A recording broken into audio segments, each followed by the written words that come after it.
नमस्कार दोस्तों, welcome back to my YouTube channel Viplav Das blog में। और मैं सभी लोगों के साथ फिर से वापस आया हूं एक कहानी को शेयर करने के लिए। कहानी हम फटाफट से शेयर करेंगे। कहानी इस तरीके का है। एक बार एक राजा को कुछ सीखने के लिए मन हुआ, क्योंकि राजा इतना भी टैलेंटेड नहीं था।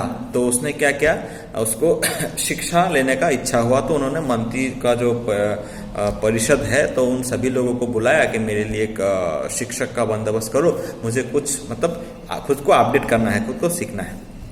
तो इस तरीके से हुआ। तो सारे मंत्रीगण ने ढूंढ के एक बहुत ही अच्छा, उस राज्य में रहने वाले बहुत ही एक अच्छा नाम जिसका है, ऐसा ही एक शिक्षक को उन्होंने वहां पे अपॉइंटमेंट किया राजा को सिखाने के लिए। तो इस तरीके से जो गुरु थे, वो राजा के जो गुरु थे, वो सिखा रहे थे, अच्छी तरह से मेहनत करके उनको सिखा रहे थे।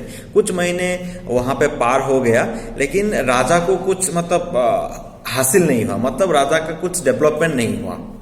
तो राजा बहुत कंफ्यूजन में थे, क्या हुआ, मेरा कुछ डेवलपमेंट नहीं हो रहा है, और गुरुजी बहुत ही मेहनत कर रहे हैं, फिर भी मेरा कुछ डेवलपमेंट नहीं हो रहा है। तो यही बात उन्होंने अपने रानी से शेयर किया। तो रानी ने बताया, आप क्या करो, आप डायरेक्टली गुरुजी से पूछो कि ऐसा क्यों हो रहा है।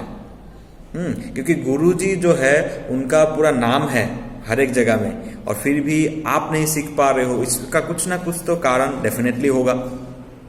तो एक दिन राजा ने क्या किया, गुरु को थोड़ा साहस करके पूछ ही लिया, जय गुरुजी क्षमा कीजिएगा, मैं आपसे एक सवाल करना चाहता हूँ। तो गुरुजी ने बोला, आप निस्संदेह मुझसे सवाल कीजिए, कोई दिक्कत नहीं है। जय हे गुरुजी, आप हर दिन बहुत मेहनत करते हो और मैं कुछ सीखने का कोशिश कर रहा हूँ, लेकिन आपके सिखाया हुआ कोई भी चीज़ से मेरा कुछ भी डेवलपमेंट नहीं हो पा रहा है। इसके इस कारण मैं बहुत चिंतित हूँ, और क्या किया जाए, इसका कारण मुझे बताइए।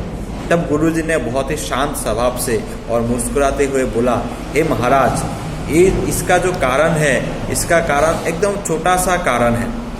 इसका कारण ये है कि आप राजा हो, और इसीलिए आपने हमेशा से खुद को एक अहंकार या एक खुद को सर्वश्रेष्ठ होने का भाव से यहाँ पे शिक्षा लेने के लिए आया।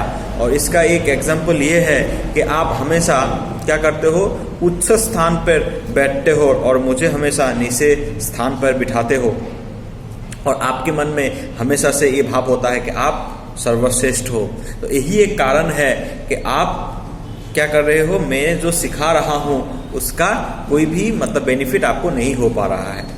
तो राजा को ये बात समझ में आ गया। तो राजा ने क्या किया, नेक्स्ट दिन से गुरु को वो सम्मान के साथ उनको उच्च आसन पर बिठाया और खुद एक नीचे आसन पर बैठ के सीखना शुरू कर दिया था दोस्तों।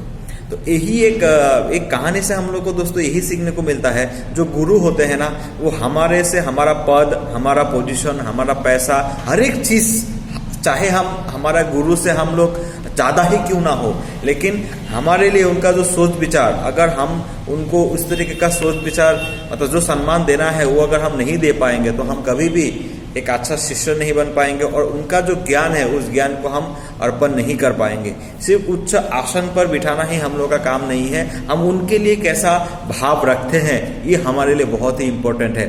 तो इसीलिए गुरु को हमेशा ही एक उच्च स्थान पर रखना चाहिए, उनके लिए हमेशा कृतज्ञ रहना चाहिए। वही एक व्यक्ति है जो हमें आगे लेके जाने के लिए मदद करते हैं। तो इसीलिए दोस्तों, हमें अपने गुरु को हमेशा ही एक अच्छा पोजीशन पे रखना चाहिए, उनके लिए हमेशा एक अच्छा भाव रखना चाहिए। चाहे हम जितना भी उनसे पैसे के मामले में हो, पोजीशन के मामले में हो, कोई भी तरीके से हम उनसे आगे हैं, लेकिन हम हमेशा उनके बराबर भी नहीं, हम उनके हमेशा नीचे ही रहेंगे, और हमेशा अपना भाव, उनकी सेवा करना, उनका एक अच्छा भाव उनके लिए हमें रखना चाहिए। यही है दोस्तों, ये कहानी मुझे बहुत अच्छा लगा, सोचा कि मैं आप लोगों के साथ शेयर करूं, तो मैंने इसीलिए इस कहानी को शेयर किया। आप भी बोलिए इस कहानी से आपको क्या सीखने को मिला, और आप भी मुझे लगता है आज से आपका जो गुरु है उनको इस तरीके का सम्मान, उनके लिए प्रेम भाव आप डेवलपमेंट करेंगे। थैंक यू दोस्तों।